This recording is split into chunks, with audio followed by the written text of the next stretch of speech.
You ask Tiger to solve. This deals with linear equations with one unknown.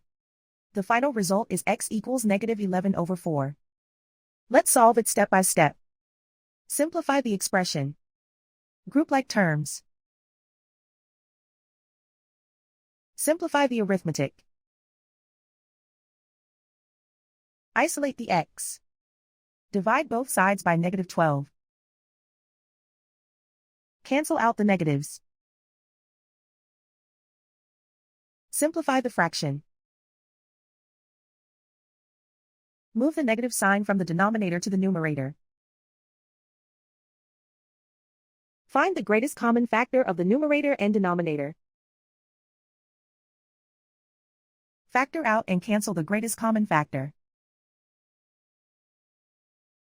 And so the final result is x equals -11/4.